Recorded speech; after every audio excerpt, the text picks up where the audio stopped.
permasalahan mencari tarikh Islam sangat sengit ketika itu. Orang ni bawa usul, orang ni bawa usul, sehingga ada 4 usul terbesar. Selepas dibuatkan perbincangan, ada 4 lah yang paling boleh disenarai pendekkan untuk kita present.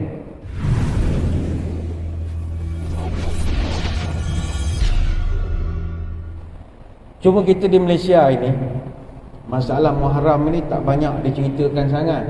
Sebab kebiasaannya adat kita di Malaysia, bila tiba bulan Muharram, banyak masjid dan surau minta penceramah mengenang peristiwa hijrah.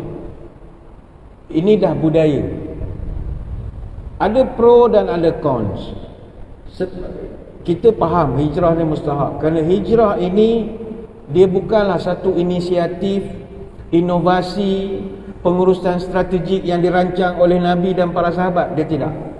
Hijrah ni adalah perintah daripada Allah. Dia bukanlah Nabi buat program hijrah ni hasil daripada mesyuarat, bengkel, workshop, bincang apa kita nak maju, maka dibuatkan usul jom hijrah. Tak. Hijrah ni diperintah Allah. Tapi dari satu sisi, hijrah ini tidak berlaku pun pada bulan Muharram. Tak berlaku pun. Hijrah ini berlaku tepatnya pada bulan Safar.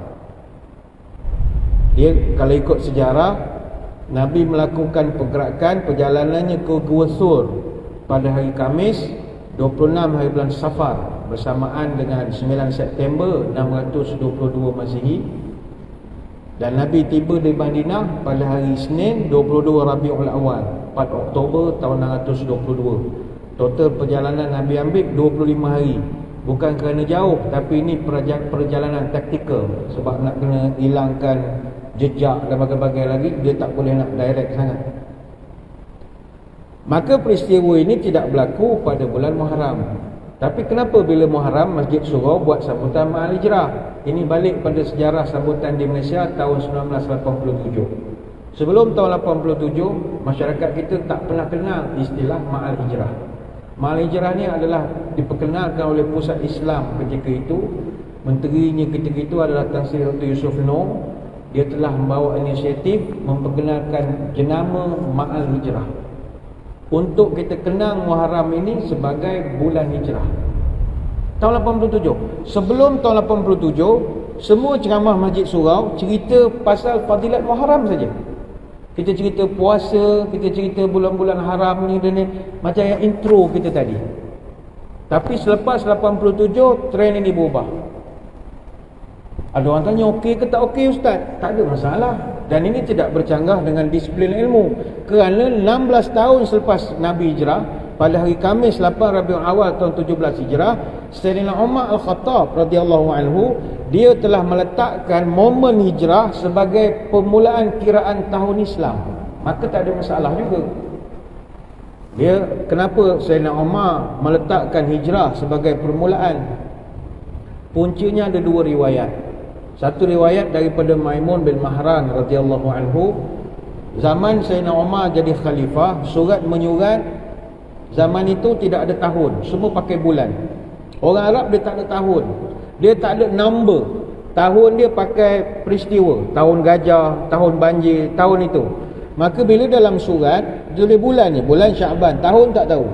Jadi ada masa Umar Al-Khattab keliru. Ini permohonan peruntukan ni nak bila? Nak tahun depan ke, tahun ni ke, ada bulannya? Ya tak ya juga, masing-masing keliru. Ada satu riwayat daripada Asy-Sya'bi radhiyallahu anhu, ada seorang gubernur nama Abu Musa Al-Asy'ari, dia komplain kepada Sayyidina Umar. Kata, tuan, kami dapat arahan perkeliling macam-macam, tapi kami tak faham bila nak endorse, nak laksanakan bila. Nak audit misalnya, nak audit tahun bila ni? Nak audit tahun ni ke, tahun depan ke? Kita tak tahu. Jadi Sayyidina Umar sebagai seorang pemimpin yang bijak, dia pun telah memerintahkan da'un nas syai'an ya'rifunahu minat tarikh. Saya arahkan semua bijak pandai, orang universiti, orang cerdik-cerdik, bincang macam mana kita nak cari satu acuan untuk nak tahu tahun kita. Umar Al-Khattab yang mula-mulakan inisiatif ini.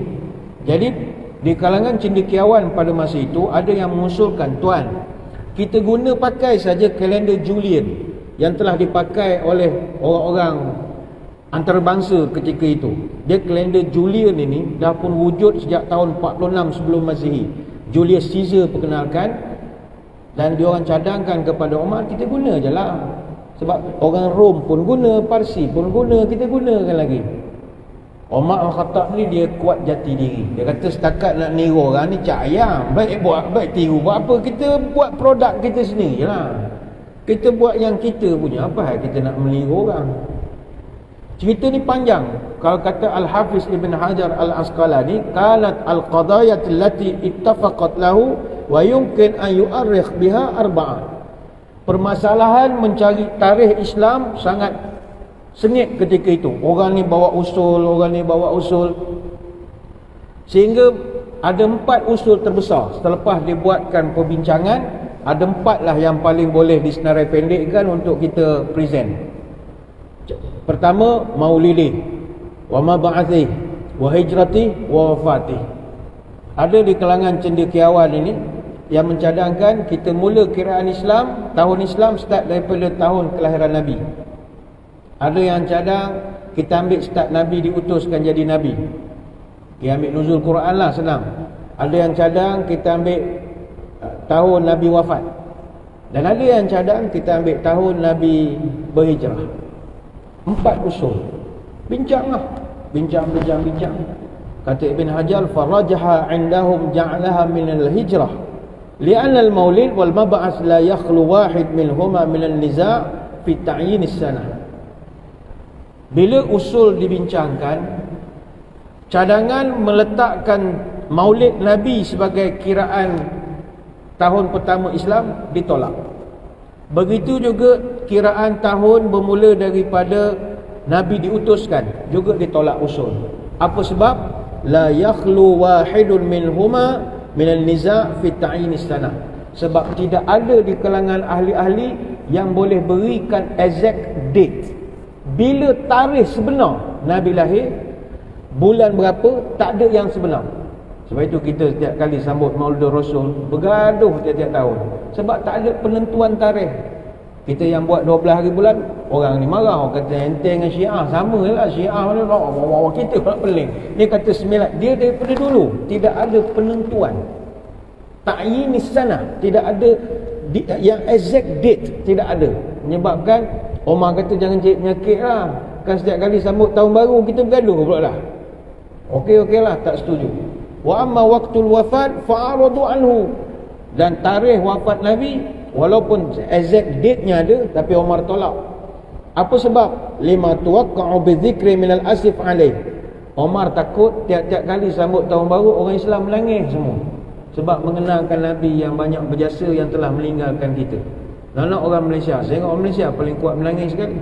Orang Malaysia tengok pok saudara peluk anak saudara pengsan masa kawat pun menangis lah, punyalah kuat menangis orang Malaysia. Jadi tak boleh. Kalau buat maulid, panggil penceramah yang pandai buat menangis-menangis pula, lagilah merawang. Nyambut tahun baru merawang dulu dah. Ada kan penceramah jenis pandai buat orang menangis. Saudara, Rasulullah sallallahu alaihi wasallam cinta kepada umatnya. Orang ni lah nyambut tahun baru ni. Tak pergi kerja hari esok bengkak mata. Omar kata tak boleh. Walaupun sayang Nabi, tapi aku kena cari satu yang boleh bagi energi. Maka selepas itu farajah indahum ja'ala minal hijrah. Lalu sepakat, jom kita ambil cerita hijrah. Apa sebab? Hijrah ini adalah perbuatan Nabi yang dibuat secara kolektif. Nabi Isra' Mi'raj ke, Nabi Nuzul ke, apa saja, itu Nabi personal dia. Tapi hijrah ni melibatkan kolektif. Sumbangan daripada kaum wanita, orang muda, hatta non-Muslim yang ada kepakaran Nabi gunakan sebagai petunjuk kepada kita. Nak menuju ke depan, gunakan apa yang ada. All men in all profession in one commitment. Sesiapa saja kita boleh gunakan untuk nak membawa kepada kejayaan. Sebab itu para ulama mengatakan kebijaksanaan Sayyidina Umar dan penasihat-penasihatnya ketika itu, mereka ada vision. Penentuan tarikh hijrah itu sangat mustahab. Dan tanpa kita sedari, hijrah sendiri adalah sunnatullah. Sama ada kita sedar ataupun tidak.